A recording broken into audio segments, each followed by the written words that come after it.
역대하 26장 16절 한 절이 되겠습니다. 망하는 것에 이유가 있다. 그런 제목으로 여러분들이 말씀을 붙들고 기도하는 이 밤이 됐으면 좋겠습니다.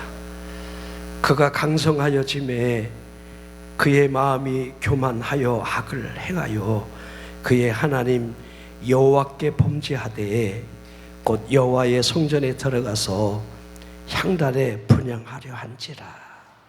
아멘.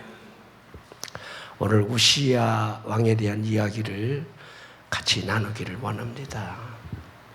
이 우시야 왕은 16세에 왕이 되는데요. 자, 선왕이 되는 이 아마샤 왕의 행위를 따르면서 하나님 보시기에 정직하게 행한 왕이었고, 더더욱 하나님의 묵시를 밝히 하는 스가랴 선지자가 그 곁에 있었기에 스가랴가 사는 이 동안에 하나님을 찾았다, 이렇게 성경에 기록이 되어 있습니다. 자, 하나님을 찾는 동안에 이 우시야가 얼마나 형통했는가를 성경이 증언을 하고 있는 겁니다. 그야말로 그의 삶은 평탄한 길, 형통의 길을 걸었다 할 수가 있습니다.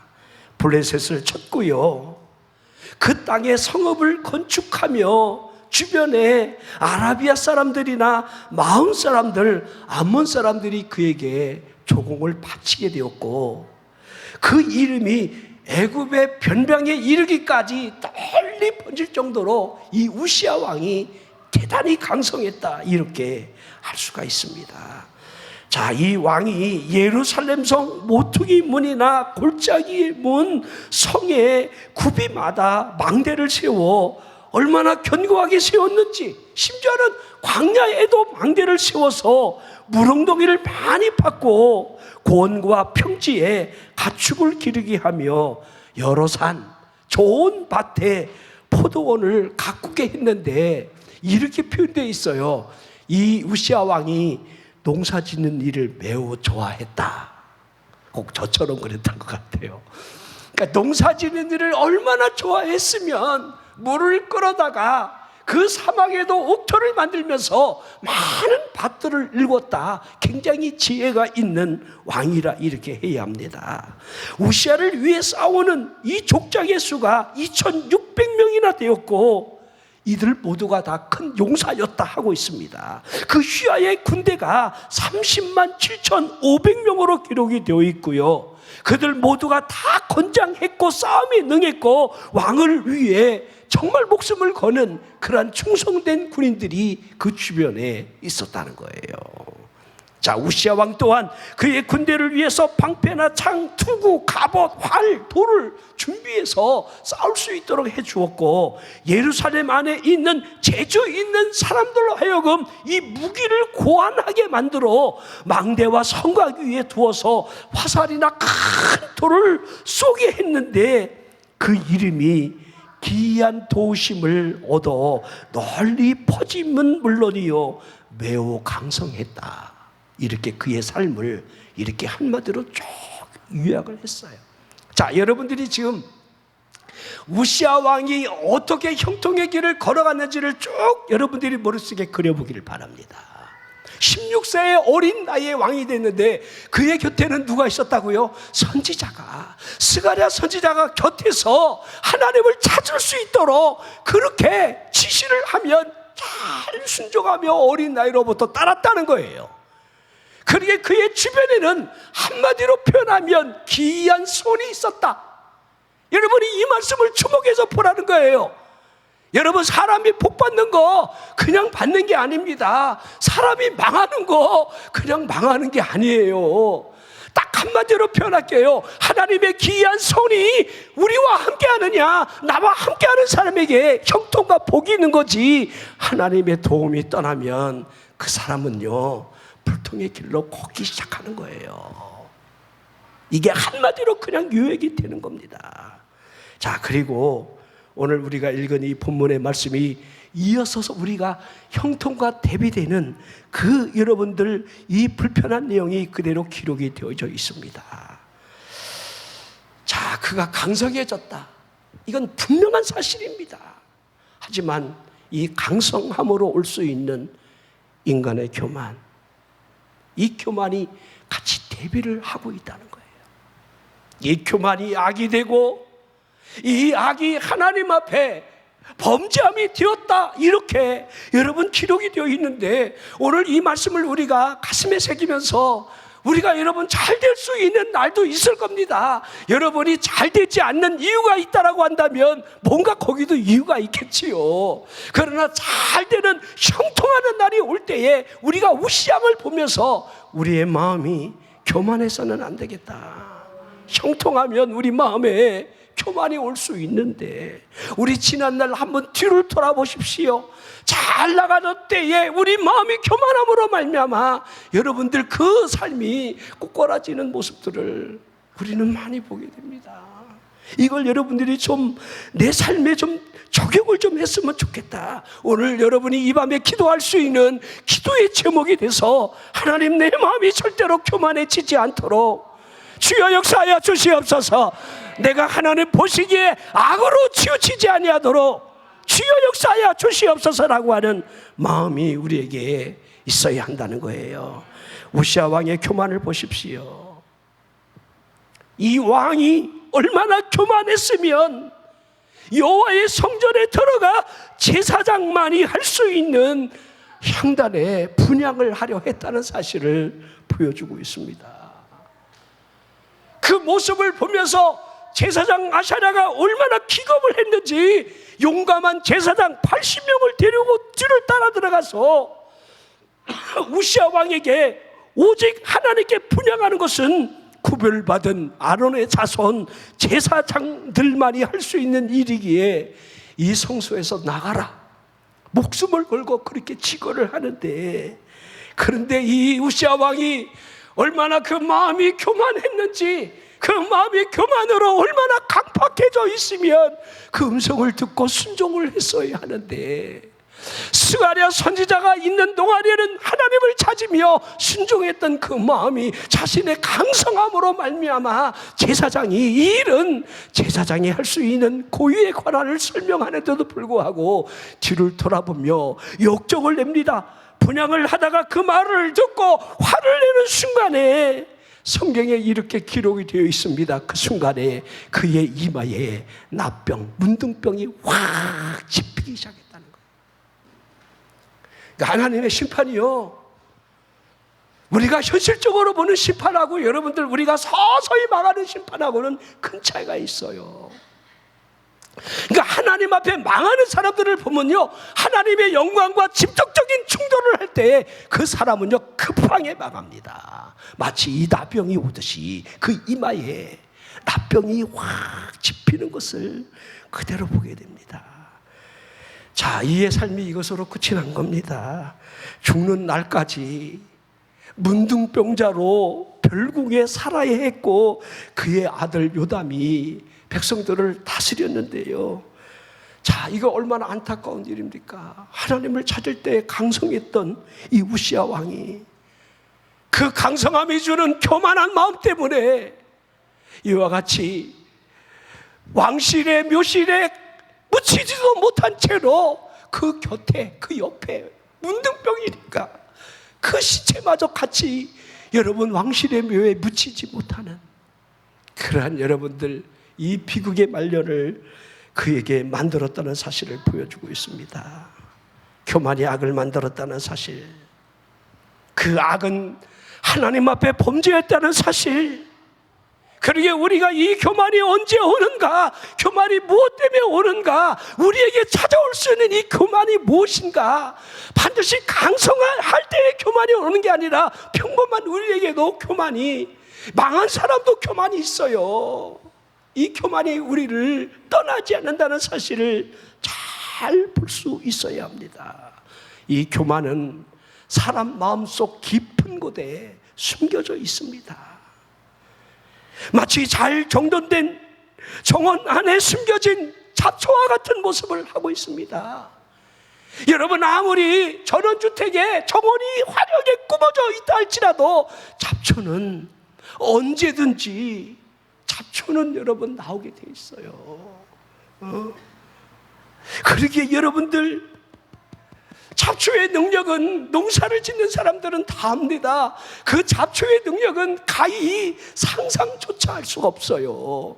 대개 전원주택을 꿈꾸고 귀농한 사람들이 우아하게 여러분 집을 짓고 데크에서 아침에 커피를 여러분들 마시면서 전원을 즐길 줄 알고 들어오는데, 한 3년 살다 보면 그 앞에 잔디에 수 없는 그 잡풀과 싸우다가 결국 손 털고 여러분 도시로 나가는 사람들이 한둘이 아닙니다.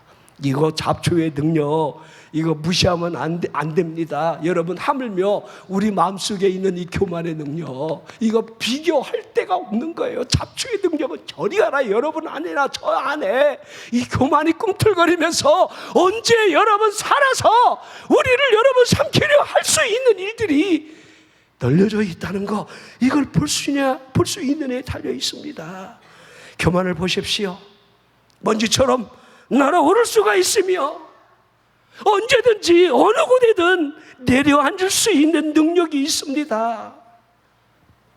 죄송하지만 밭고랑의 잡초는요, 뽑고 또 뽑고 또 잡초와의 전쟁을 치르면 그래도 어느 정도 제거가 가능하지만은 사람 마음속에 이 교만은 결코 제거할 수가 없는 겁니다. 여러분이 우리 모세를 보면서 하나님이 인정한 바가 있습니다. 이 온치면에 모세처럼 온유한 이가 없었다 그랬네요. 하기야 우리가 여러분, 모세가 이스라엘 백성들을 여러분 이끌어가는 그 과정을 보면 우리 모세가 정말 속이 많이 터졌을 것 같아요. 그러면서 하나님 앞에 그 백성을 위해서 눈물로 중보하며 그 백성을 이끌어가는 그 온유함, 우리가 됐으면 하나님 다 진멸해 주시지요. 내가 그냥 하는 게 낫겠습니다. 이럴 사건들이 한두 번이었습니까? 그런데 그도 결국에는 그 무리바의 사건에서 그 물 사건이 터지잖아요. 내가 하려 하는 이 반석을 2번 내리치는 그 일이 시편에 보니까 하나님의 영광을 가렸다. 그러므로 너는 가나안 땅에 들어가지 못한다. 자, 결국 여러분들 이 마음속에 이 온유와의 싸움, 교만과의 싸움, 이 싸움에서 모세도 결국 어느 순간에 하나님의 영광과 충돌이 되는 그 무너짐이 결코 가나안 땅을 바라만 보기만 할 뿐 들어가지 못하는 120세의 그의 여러분 생명이 끝나는데 그의 기운이 아직 펄펄 남아 있습니다. 그런데 느보산에서 바라만 볼 뿐이지 들어가지 못하게 하는 거예요. 하나님의 영광과 충돌하는 순간. 잘 보십시오. 우리가 하나님의 영광과 충돌하면 안 된다는 사실, 이 사실을 우리는 잘 볼 수 있어야 돼요.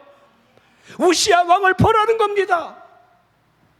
그 마음속에 근본적인 그 교만이 꿈틀거리고 있었다는 사실을 모를 뿐, 그가 강성하여 칠 때에 그 안에 있는 것이 여러분들 뛰쳐나왔다는 사실을 우리에게 보게 하고 있습니다.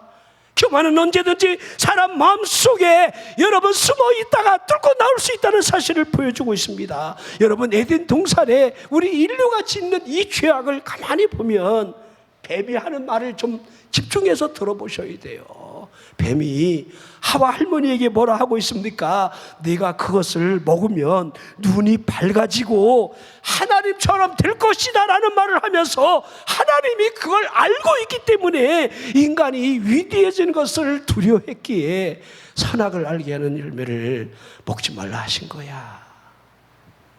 이 뱀이, 사탄이 이렇게 인간을 지금 꼬드기고 있습니다. 결국에는 교만한 마음과의 싸움이지요. 하나님처럼 높아지려는 이 교만한 마음이 그 마음속에 들어가면서 여러분, 인류의 죄가 시작됐다는 사실을 그대로 보여주고 있습니다. 인간이 범한 최초의 죄는 교만이라 할 수 있고, 인간이 저지를 최후의 죄 또한 교만이라 이렇게 해도 틀린 말이 아닐 겁니다. 사람 마음속에 유혹의 불을 지피는 역할을 하는 것 자체가 교만임을 알아야 돼요. 사악한 모든 것에 주도적인 역할을 하고 있는 것이 교만이다, 이렇게 여러분들 인정하라는 거예요. 사탄이 사람 마음속에 가득하여 성령을 속이고 죽음의 길로 이끌었던 그 중심에도 아나니아 삽비라를 보면서 알 수 있는 것이 교만이라는 거예요. 교만. 자기를 낮추지 못하는 거지요. 자기를 비울 수가 없는 거지요. 뭔가 사람 앞에 여러분들 자기의 인정을 받으려는 그 의식적인 마음이, 여러분 바나바, 요셉이라는 사람이 그 사장에 전부 전 재산을 사도들 발 앞에 두면서 유무상통하는 일에 여러분들 한 축이 되니까 이 아나니아 삽비라 이 부부도 그래도 재력이 있었던 것 같아요. 모든 것을 다 팔았다 하면서 일부를 숨기는 일을 하는 것을 보니까, 하지만 그 일에 누가 개입을 했습니까? 사탄이 개입을 했다는 거예요. 자, 그러기에 여러분들 가인도 보십시오. 우리 최초의 살인자 이 가인을 통해서 우리에게 무엇이 보여주고 있습니까? 하나님께서 정하신 이 공의에 대한 이 반항하는 마음이 그 안에 여러분들 꿈틀거리고 있다는 겁니다. 왜 그 얼굴을 분해하며 여러분 안색을 변해야 할 이유가 어디에서 우리가 찾아야 하겠느냐, 이 말입니다. 하나님께서 뭘 하셨습니까? 제가 너를 원할 것이지만 너는 죄를 다스려야 한다, 그렇게 하셨건만, 우리에게 제가 원하는 바가 굉장히 많아요. 제가 원할 때 우리가 죄의 길을 걸어가는 것은 우리가 선택하는 거예요. 그러기에 하나님이 너는 죄를 다스려라, 이렇게 한 거예요. 이게 하나님의 마음이에요. 저나 여러분들은 주님이 오시는 그날까지 죄를 다스리기를 죄로만 축원합니다. 죄를 다스릴 수 있어야 한다는 거예요. 죄가 끊임없이 우리를 유혹하고 원하겠지만은, 아니야, 사탄아 물러가라, 이건 아니야, 거절하는 것도 여러분 큰 능력이에요. 아니야, 아닌 것을 아니라고 단호하게 할 수 있는 그거, 이게 여러분 우리에게 있느냐, 이 말이지요. 자, 바로가 전능하신 하나님을 대적하는 그 교만을 잘 보여주고 있습니다. 뭐라 여러분 하고 있는 그 소리를 들어보십시오. 여호와가 누구더냐, 이 말이에요. 나는 여호와를 도무지 알지 못한다 라고 하면서 술사를 동원하면서 여러분들 뱀을 만들게 하고 피로 변하게 하고, 여러분들 그렇게 모술을 여러분들 행하는 이 모습들을 보십시오. 그 마음에 나도 그와 같은 힘이 있다, 전능자를 흉내내는 그 모습을 보여주고 있습니다. 제가 사탄이 얼마나 교묘한지, 우리 하나님이 그 아들을 이 땅에 사람의 모습으로 보내주시고 우리를 구원하시는 그 인카네이션, 성육신의 사건을 보십시오.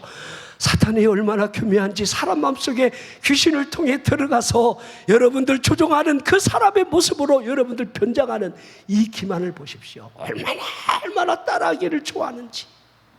그렇죠?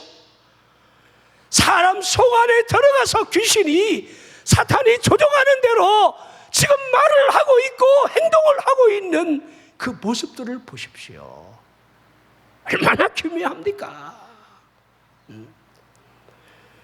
자, 그러기에 여러분, 느부갓네살 왕 또한 자신의 신됨을 보여주기 위해서 신상에 절하지 아니하는 자를 향해 풀무불에 던지라, 이렇게 명을 내렸고, 하지만 사드락 메삭 아벳느고가 신상에 절을 하지 아니함으로 말미암아 여러분들 그들을 결박하여 풀무불 가운데 던졌는데, 그 두 눈에 보여지는 것이 결박이 풀어진 채로 네 사람이 불 가운데로 걸어다니는데, 그들의 모습을 보니까 아무도 상한 것이 없고, 그 넷째 모양을 자세히 보니 신들의 아들과 같았다.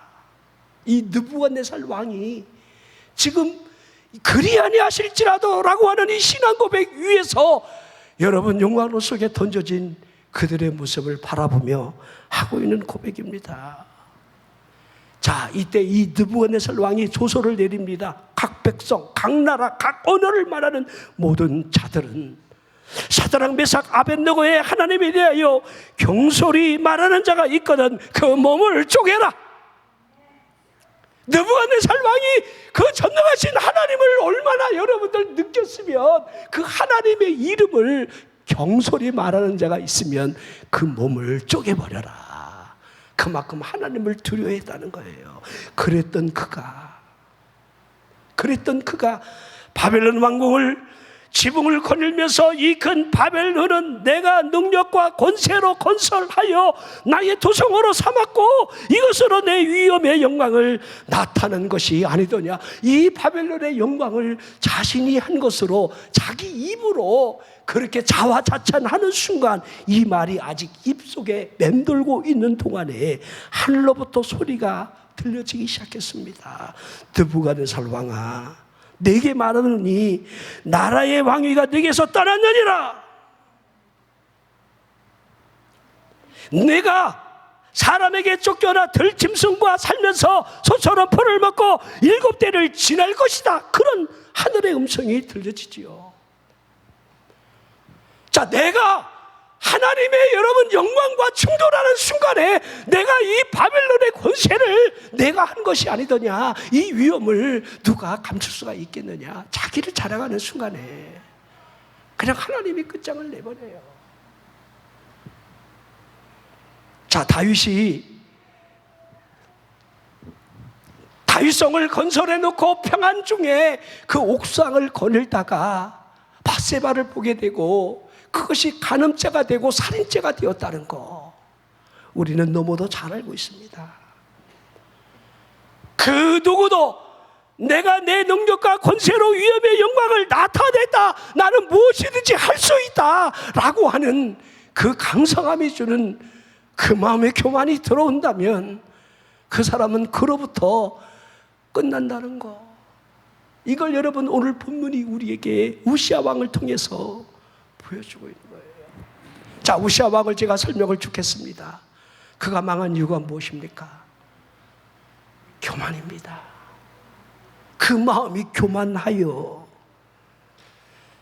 자, 이 말씀을 대비시켜 보면서 우리 마음속에 찾아올 죄악의 시작이 교만일 수 있다는 것을 좀 보라는 겁니다. 이 교만이 우리 마음속 깊은 곳에 숨어 있다가 우리가 여러분들 어느 순간에 우리를 파멸시킬 수 있는 하나의 여러분들 불꽃이 될 수 있다는 거, 이걸 잘 보라는 겁니다.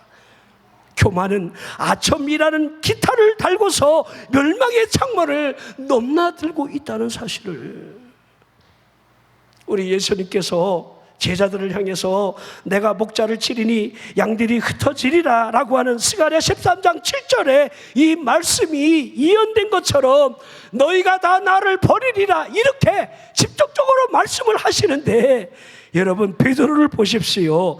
마음 14장 29절에 베드로가 여짜오되 다 버릴지라도 나는 그러하지 않겠나이다. 다 그렇게 한다 할지라도 나는 안 한다고요? 나는 아니라고요? 이 자만심이 과연 어디로부터 시작된단 말입니까? 교만한 마음이 자기를 얼마나 기만하게 하는지, 우리가 자기 확신으로부터 언제든지 넘어질 수 있다는 사실을 우리가 스스로 속을 때가 많이 있다는 겁니다. 내가 무엇이라고? 여러분들이 또 제가 주를 위해서 뭐 순교하겠습니다, 주를 위해서 나는 어떻게 하겠습니다, 그 확신의 말을 우리가 어떻게 스스로 지킬 수 있겠습니까? 그렇지 않습니다. 우리가 10수년 전에 하나님 앞에 부지중에 기도하면서 서원했던 것들도 까맣게 잃어버린 채로 우리가 그렇게 살아오지 않았느냐 이 말입니다. 누가복음 22장 33절에 그가 말하되 주여 내가 주와 함께 옥에도 죽는 데에도 가기를 각오하였나이다. 이 각오 칭찬해줘야 합니다. 죽을 각오를 하고 있는데 뭔 일을 못하겠습니까? 하지만 그 각오가 각오일 뿐. 십자가에 여러분 죽지 않았잖아요. 오히려 부인하는, 더군다나 그 그리스도를 저주하면서까지 여러분들 배반하는 일을 서슴지 않고 했던 여러분들 베드로의 모습을 보고 있습니다. 자, 용기로 포장하고 있는 그 각오의 근본에 교만이 있다는 것을 우리는 볼 수 있어야 합니다. 우리는 얼마든지 이 교만으로부터의 위험이 노출되어 있습니다. 우리가 기도하는 것조차도요, 어찌 보면 입술로부터 교만이 춤을 추게 할 수 있어요. 기도 오래 해보세요. 기도 많이 해보세요. 또 작정기도 몇 번 해보세요. 금식기도 여러분들 몇 번만 해보세요. 사람 마음속에 이 영적인 교만이 얼마나 여러분들 스스로 꿈틀거리게 하는지, 이 인간은요 정말 약하다는 것을 느끼게 됩니다. 헛된 소원 기도로 포장하며 부풀리고 있는 말에 여러분 엄청난 대단한 기도를 우리가 한 것처럼 스스로 여러분들 자가당착에 빠질 때가 있다는 겁니다. 고통 가운데 부르짖는 이 간절함 안에 하나님, 나는 아닙니다, 나는 죽었습니다, 하나님께 맡깁니다. 그 맡김 안에도, 비움 안에도 교만이 꿈틀거리고 있는 거예요. 왜 여러분들 제가 이 말 하는지 아십니까? 맡겼다라고 한다면 그 맡긴 게 얼마나 됐다고, 우리 모습이 맡긴 모습이 아니라는 거예요. 맡긴 지가 얼마나 됐다고, 거품 물고 막 하나님 앞에 막 그냥 그렇게 각오하며 기도했던 그 기도 소리가 아직까지 귓가에 맴도는데 우리의 모습이 바뀐 모습이 아니라는 거, 우리는 스스로 잘 알고 있습니다. 그러게 여러분, 교만은요 곰팡이처럼 여러분 짚혀나가고 있어요. 눈에 보이지 않는 이 곰팡이로 인하여 좀이 먹어 들어가고 있는 모습은 현실입니다. 이게 교만의 모습이라는 거예요. 교만이 곰팡이와 같다는 거예요. 나도 모르는 사이에 여러분들 흔적으로 좀이 먹어간다는 거, 그러기에 이 교만과 싸운다는 사실이 얼마나 어려운지, 제가 여러분 우시아 왕이 마음이 교만하여 이제 말년이 이와 같이 문둥병이 되어 묘실에도 들어가지 못하고 비참한 삶을 끝을 냈다. 제가 그렇게 아주 형통했던 삶과 비참한 삶을 그대로 여러분에게 말씀을 드리고 있는데, 우리가 이 교만이 우리에게 올 수 있는데, 우리가 이 교만과 결코 여러분 싸우는 것이 어렵다는 사실을 말하면서, 그러기에 우리가 여러분 방법을 알아야 한다는 거예요. 교만이 무엇인지를 알아야 되고, 또한 그것이 교만이라고 느껴진다라고 한다면 교만과 거리를 멀리하고 피할 수 있는 길이 있다면 그 길을 우리가 선택하는 것이 옳은 것이 아닐까. 자, 교만이라는 행위가 무엇인지라고 하는 느낌마저라도 가지라는 거예요. 느낌. 아, 이게 교만이구나. 이러면 안 되는데 내 안에 교만이 꿈틀거리고 있구나. 이런 거.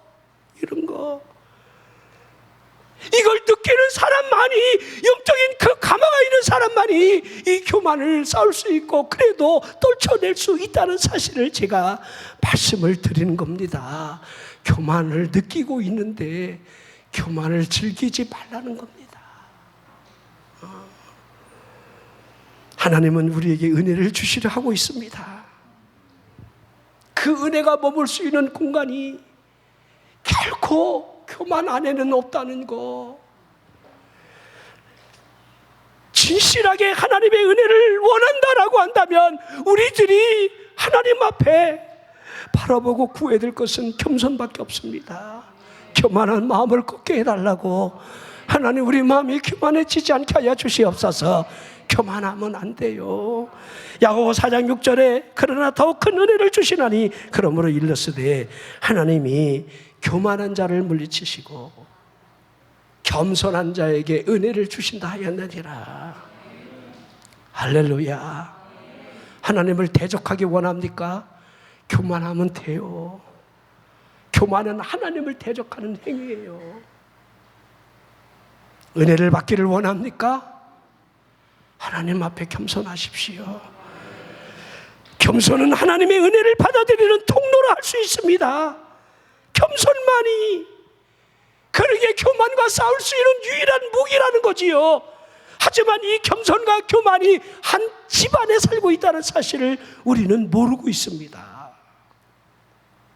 우시왕을 보십시오. 하나님을 찾는 마음이 있었고 교만한 마음이 같이 그 삶에 같이 여러분들 공존했다는 거예요.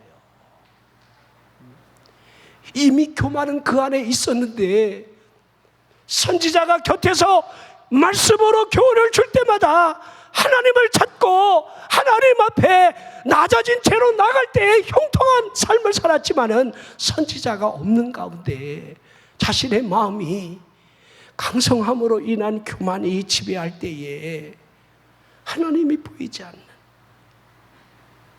자, 여러분, 이 우시야 선지자가 왜 성소에 들어가서 하나님 앞에 분향하고 싶은 마음이 들었겠습니까? 이걸 어떻게 표현하면 좋겠습니까? 이 영적인 교만.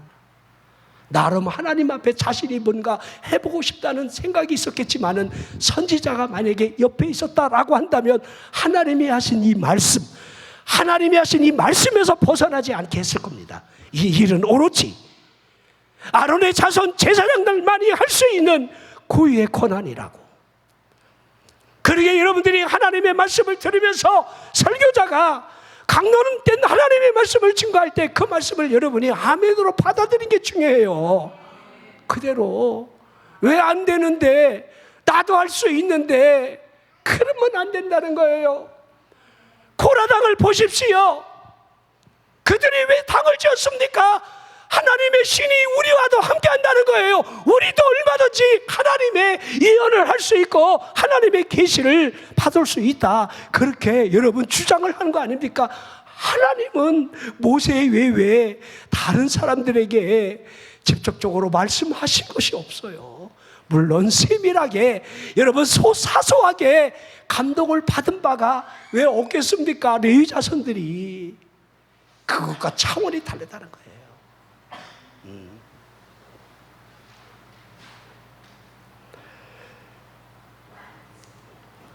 자, 스가랴 선지자가 사는 동안 스가랴는 겸손했는데 이 우시야는 겸손했는데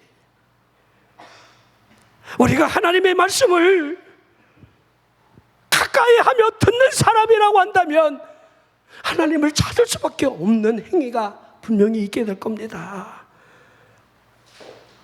하나님을 찾는 마음이 떠나면 악이 찾아와요. 그 악이 교만이라는 거. 그 교만이 하나님의 영광과 반드시 충돌한다는 거. 그러기에 우리 예수님이 들을 귀 있는 자는 들으라 그렇게 하시잖아요. 여러분, 우리가 들을 귀가 없어서 우리 예수님이 그렇게 말씀하셨을까요? 우리 들을 귀 다 있어요. 이 두 귀가 멀쩡해요. 그러나 이 귀가 아니라는 거예요. 진짜 들을 수 있는 마음의 귀, 영적인 귀, 그 귀가 열려져야 한다. 이게 무엇을 의미합니까? 겸손한 사람만이 들을 수 있는, 그러게 어린아이에게 드러내 보이시며 바리새인 서기관들 교만한 자들에게 하나님의 말씀을 감추었다 하시는 그 말씀의 의미가 우리에게 이렇게 들려지는 거예요. 여러분이 하나님의 말씀이 들려지지 않는다라고 한다면 여러분의 마음이 교만해져 있기 때문에 그래요. 어린아이 같은 마음. 주여 말씀하여 주시옵소서. 제가 3일 예배 때도 그런 얘기를 했는데요. 우리 고넬료가 하나님 앞에 모여 있습니다. 하나님의 말씀을 듣기 위해서 당신의 발 앞에 우리가 있습니다. 백부장이 여러분 촌노에게 베드로에게 무릎을 꿇으면서 하나님의 말씀을 갈구하는 기도의 사람, 구제하는 사람, 응답을 받는 사람, 그 모습을 우리에게 보여주고 있는 거예요. 이 겸손한 마음, 하나님이 그걸 기뻐하시는 거예요. 하나님이. 여러분, 우리 겸손합시다. 교만하면 안 돼요. 내가 뭐라고. 우리가 무엇이라고? 여러분, 망하는 거 다 이유가 있습니다. 성경에 딱 기준이 그거예요. 망하는 건 단 하나다. 교만할 때 망하는 거다. 교만은 하나님과 원수가 된다 하고 있는 이 말씀 앞에 우리가 서 있어야 한다는 거예요. 사람이 교만해지면 경계선이 무너진다는 사실을 이 우시아가 그대로 우리에게 보여주고 있습니다. 교만한 사람이 됐다는 것은 망하는 길로 이미 들어섰다. 이렇게 해도 틀린 말이 아니라는 겁니다. 자, 우리 우시아 왕 다음이 요담이고요. 요담 다음이 아하스고요. 아하스 다음이 우리가 여러분들 잘 아는 우리 유다의 선왕되는 히스기야 왕이 등장하고 있습니다. 25세의 왕이 됩니다. 왕이 되고 난 이후에 제일 먼저 그가 한 일이 성전을 정화하는 그 운동을 했습니다. 아직 유다 성읍에 남아있는 이 바알 아산의 목상을 찍어버리고 하나님 앞에 제일 먼저 유월절을 복원시킨 왕이에요. 유월절을 지키자. 그러니까 얼마나 여러분들 하나님께로 돌아가자. 그런 왕이었음을 그대로 알게 됩니다. 그리고 그에게도 위기가 오죠. 아수르가 여러분 쳐들어오게 되는데 그 위기 앞에 이 히스기야에게는 이사야 선지자가 곁에 있었습니다. 자, 우리 이사야 선지자와 더불어 히스기야 왕이 백성들을 모아 안도를 시키며 하늘을 향해 하나님 앞에 간절히 부르짖는 기도를 하는데 이 부르짖는 이 기도, 이 절박한 기도, 하나님이 한 천사를 보내요 아수르 진영의 큰 용사의 대장을 지휘관들을 멸하셨다는 사실, 한 천사를 보내도 된다는 거. 하나님이 한 천사를 보내서 그냥 지휘관들을 하나님이 다 제거를 해요. 이렇게. 그러니까 끝장이 나는 거예요. 하나님이 하시는 일들을 여러분 우리가 제한하면 안 돼요. 여러분 하나님께 맡기시기를 원하십니까? 하나님이 어떠한 분이신지, 어떠한 일을 행하시는 분이신지, 하나님 앞에 부르짖어 기도하는 이 기도의 능력이 어떻게 나타나는지 이걸 아느냐 모르냐에 우리의 믿음의 눈이 달라진다고 보여집니다. 그 아수르 왕이 실패를 하고 고국에 들어가 자식에 의해서 살해를 당하고 여러분 끝이 나게 됩니다. 그만큼 히스기야는 기도하는 왕이었습니다. 그리고 그도 우리 인간이 피해 갈 수 없는 그 깊은 질병 속에 갇히게 되어 이제 하나님이 선지자를 보내서 너는 이제 네 집안을 정리하라, 내 삶은 이제 끝이 났다, 이렇게 하나님이 넌 이제 여기까지다, 넌 끝났다 하는데도 어떻게 했습니까? 그런 기도의 사람처럼 벽을 향하여 하나님 앞에 눈물로 통곡하며 기도할 때에 하나님이 선지자를 다시 보내면서 내가 내 기도를 들었고 내 눈물을 보았다, 내 생명의 수 안에 15년을 더해주고 내 삶에 평안을 주겠다, 이렇게 하나님이 약속을 하시지요.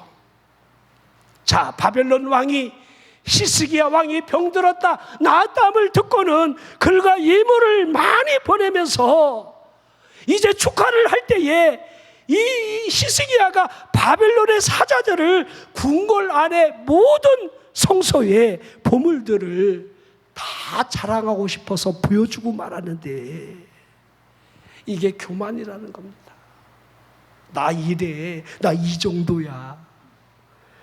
이사야 39장 6절 보라, 날이 이르리니 내 집에 있는 모든 소유에 내 조상들이 오늘까지 쌓아둔 것이 모두 바벨론으로 옮김바 되고 남을 것이 없으리라, 여호와의 말이니라.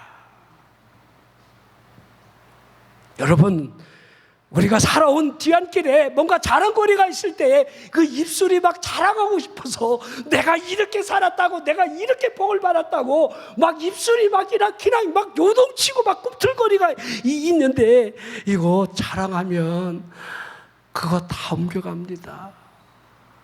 그냥 콕 다물고 하나님이 내게 주신 그 은혜, 여러분 이게 궁극적으로 하나님이 그 교만을 심판하시는 의미가 그냥 그대로 녹아져 있는 겁니다. 우리 다윗 왕이 말년에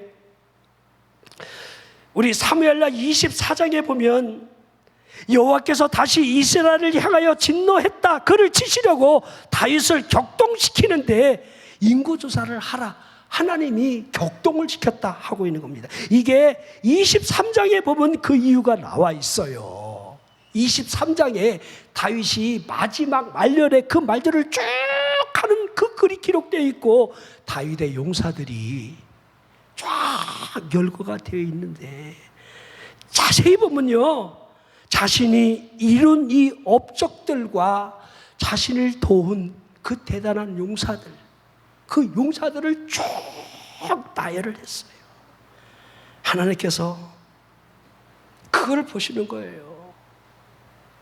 아하, 내 중심에 내가 있는 게 아니라 내가 잘나서 내 주변에 너를 돕는 사람이 많아서 그런 것으로 내가 교만한 마음을 갖고 있구나. 하나님이 마치 그와 같은 뉘앙스로 여러분 24장을 넘어가며 1절의 시작이 그래서 기록이 돼 있어요. 여호와께서 다시 이스라엘을 향하여 진노했다. 그들을 치시려고 다윗을 격동하면서 인구조사해라. 한번 해봐. 그 전에는요, 자기를 돕는 그 용사들을 기록했는데 하나님이 아예 인구조사를 하라 그렇게 하고 있는 겁니다. 내가 의지하는 그 인구 숫자 한번 세봐. 우리들이요, 뭔가 하나님보다 다른 거 의지하잖아요. 하나님이 너 한번 세봐. 그거 이렇게 할 수 있다는 거예요. 이거 여러분들 제가 자세히 다 하나하나 설명은 하지 못하지만은 여러분들이 하나님 말고 다른 거 우리가 더 의지하려고 하는 마음이 들면 여러분 내 마음 안에 교만이 내 마음에 교만이 들어왔구나, 이게 꿈틀거리는 거구나, 그러면 반드시 하나님이 뒤따라 심판이 온다는 거. 하나님의 심판이 굉장히 무서워요. 선지자 갓을 보내면서 세 가지 중에 하나를 내가 택하면 내가 그대로 행하겠다. 하나님 참 재미있으셔. 세 가지 중에 하나를 택해래. 자, 1번, 2번, 3번 네가 골라. 그러면 내가 그대로 해줄게. 이거 하나님의 심판, 하나님이 축복을 세 가지를 얘기해 놓고 골라 그러면 참 얼마나 좋아인데 심판을 세 가지를 정해놓고 고르래. 첫째가 뭐냐면요, 내 땅에 기근이 7년 있을 것이다. 야, 우리 지금 서울에 우리 지금 여러분 공식적으로 열대야가 여러분들 지금 기록된 이후로 올해 지금 33일째, 오늘 34일째 넘어가죠. 열대야가 지금 이런 일이 없었다는 거예요. 우리 대전도 여러분들 이 열대야가 지금 어디까지 왔는지, 먼저 번에 태풍이 지나가면서 비가 오는데 그 밤에 구역 예배를 걸어서 가는데요, 내가 차 타고 갈 걸 얼마나, 그래야 걸어가야 한 200m밖에 안 되는데 내가 얼마나 후회를 했는지, 얼마나 더운지 막 땅에서 막 그냥 그 열기가, 이건 아니야, 이건 아니야, 이건 아니야, 이건 이런 날씨는 이건 아니야. 막 그냥 저절로 느껴져요. 얼마나. 여러분, 앞으로 우리 자연재해나 이 환경으로 인한 이 마지막 때의 모습을 우리가 직접적으로 몸으로 체험할 텐데, 일본 보십시오. 내가 또 일본 얘기 안 할 수가 없는데, 일본의 여러분들 지금 지진에 대한 150년 또 여러분들 200년, 300년 주기로 오는 그 엄청난 대지진의 이 기운이 있다. 조심하라. 그래서 탈출하는 러시가 생기고, 여러분들 지금 그 경고가 해제됐지만은 여러분 계속해서 일본에 비가 오면서 여러분 지금 5호인가 5호, 6호, 7호 지금 이번에 또 하나 올라오는 걔도 또 좀 정면으로 좀 들어가게 생겼더라고요. 근데 문제는 그 뜨거운 바람을 몰고 우리 한반도까지 끝까지 끌고 온다는 거예요. 이게 다음 주도 덥디야. 헐. 그래도 이 찬 기운이 그래도 뭔가 이렇게 좀 느껴지는데, 야, 기분이 좋더라고. 이제 추울 날이 오겠지. 추울 날을 생각해서 지금을 즐겨야지. 엄청난 막 추위가 오면 지금 이 날이 더 그리워질 날이 또 오겠지. 오히려 즐기자. 차라리 이 더운 걸 즐기자. 그 마음으로 유한을 삼는데 매일매일 눈을 뜨면 고통의 연속이지요. 이 일본 보세요. 지진으로 흔들지요. 계속 비가 와서 땅이 곤죽이 돼갖고요, 이상한 현상이 일어나요. 갑자기 땅이 이렇게 막 비벼져갖고 푹푹 꺼지는 현상이 지금 일본 전역에서 일어나고 있다고 여러분들 지금 아우성을 치고 있습니다. 그게 얼마나 두려운 일이 되겠어요. 자, 제가 뭐 우상 많이 섬기는 나라 하나님이 심판하신다 이렇게 결론으로 딱 얘기하면 좋겠지만은, 여기 혹시 일본 사람은 안 계시지요? 우리 엊그저께 고시엔 우리 이 뭐 100년 만에 우리 교토, 우리 국제대학, 국제고, 우리 조선인 학교가 우승을 했다고 지금 난리가 났습니다. 그래서 결승전에 올라가면 교가를 막 이렇게 부르면서 이렇게 경기를 치르는데, 한국 교가, 그 교가를 불렀다고 저쪽 일본 우익에서는 난리가 났고, 여러분들 고교 야구가 여러분 4천 몇백 개가 되는데, 여러분들 일본 사람들은 그 부모님들도 일단 공부보다 야구하라, 야구가 우선인 그 야구에 미친 나라가 일본입니다.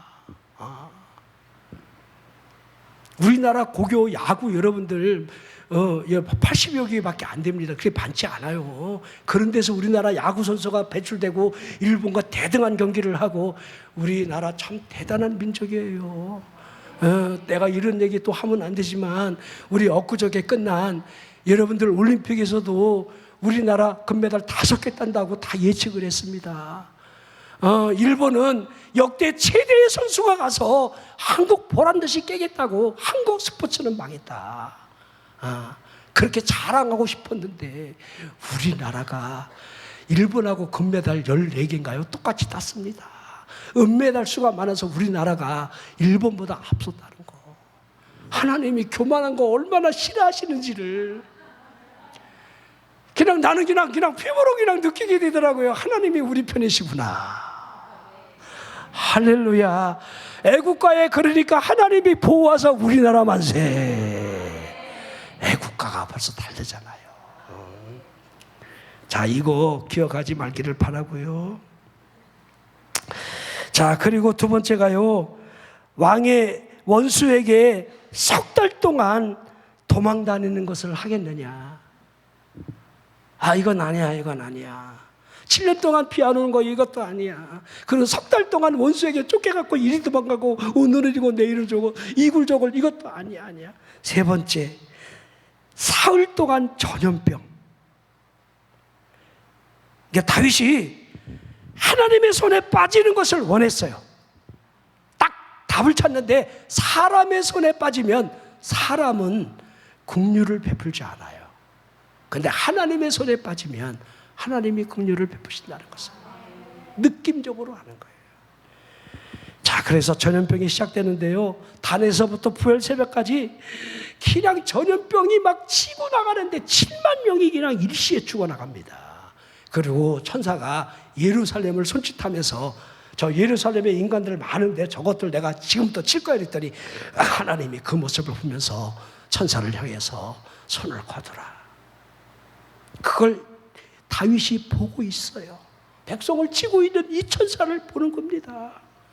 그리고 갓 선지자가 일러준 그대로 여부수 사람 아리 운하의 타작마당에서 제단을 쌓고 번제와 화목제를 드리면서 그 내렸던 재앙이 그치게 되는 장면이 여러분들 사무엘하 24장 전장에 기록이 되어 있습니다.